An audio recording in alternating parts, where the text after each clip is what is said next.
Joined from the runner, and today we are going to review the Asics Noosa Tri 14.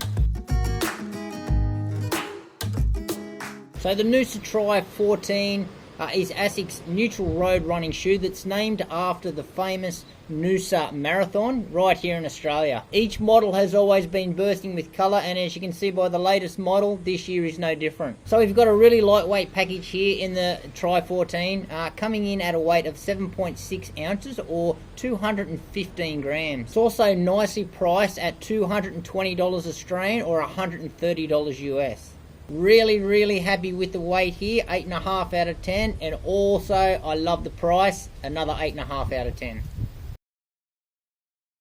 So with our uppy here, we've got a nice light engineered mesh, and it actually opens up through the toe box, and we've got some nice breathing holes there. Our heel counter is a little bit stiff, so it's quite stout, and it's got a really generous amount of padding there. So what I love about this one is the padding doesn't go all the way down to the bottom of the foot, but it just goes around the heel collar, and that provides a great lockdown in this shoe. Right, so we've got a gusseted tongue here, which I love, and this tongue has got just the right amount of padding, not too thick, not too thin. And if you look on top of the tongue there, it's got a bit of a pull tab, and also you can utilize the heel tab at the back, and that makes the shoe really easy to get on and off, especially for those triathletes when they're all wet. The fit for me is true to size, however Asics on me do fit a little long. This one I was a little bit in between if I should go down a half size. I tried both on in the shop, decided to go true to size, and I'm really glad I did. The build quality of this upper is absolutely spot on. So Asics provide you with two options for the laces here. You can go the standard laces, which are fine for me, or they give you an elastic toggle option. I absolutely love the uppy here, just the right amount of breathability. It looks great, the build quality is spot on, 9 out of 10. Right, for our midsole foam here, we've just got the Asics standard issue flight foam. We've got a stack height of 26 in the rear and 21 in the front, giving us a 5mm drop. So this flight foam is not magical by any means, however, in this Noosa package, it's just the right amount of softness to take the sting out of the road, and also it's just firm enough to handle those faster speeds when you want to pick up the pace. So it doesn't provide great energy return, or it's not super bouncy, because the magic in this is actually in the geometry of the shoe. So the Noosa Tri has the guide sole technology, and that's similar to the Glide Ride and the Evo Ride.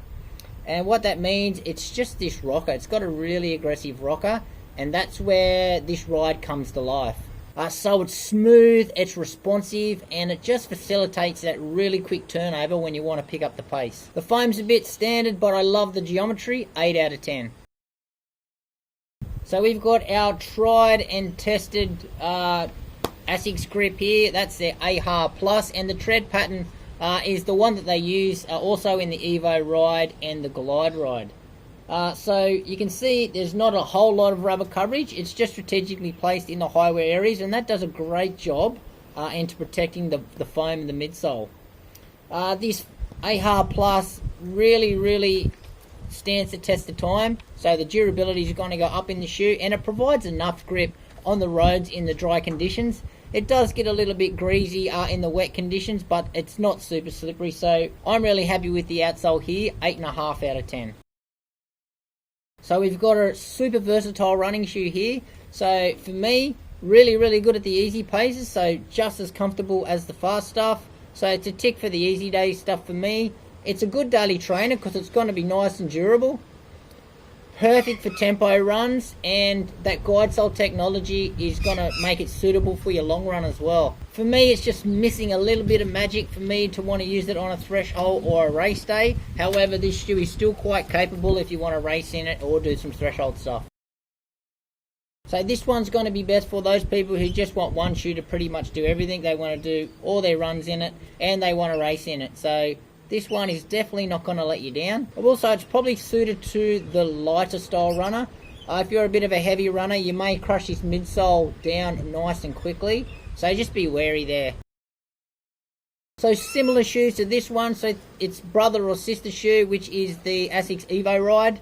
It's virtually the same shoe except it's got a different upper. I'm going to also mention the Saucony Endorphin Speed 3. So this one is going to tick off a lot of those runs as that shoe also can. And also the brand New Balance Rebel V3. So overall, really love my time in the shoe here. It's an amazing shoe. It's versatile. It's got really nice build quality. It's light and it's nicely priced. It just lacks a little bit of magic in the midsole. However, apart from that, this shoe is spot on. So you can see by the score there, it's really amazing, and it's got pretty. I think it's got the best score of the year. So it's a definite buy from me. So I'd like to hear your thoughts on what you think about the Noosa Tri 14. Are you in the same boat as me? Love it for pretty much everything. I think it's almost unbeatable in its price range. So that wraps it up on the Noosa Tri 14. If you've liked what you're seeing here, please give us a like and subscribe, and we'll see you next time.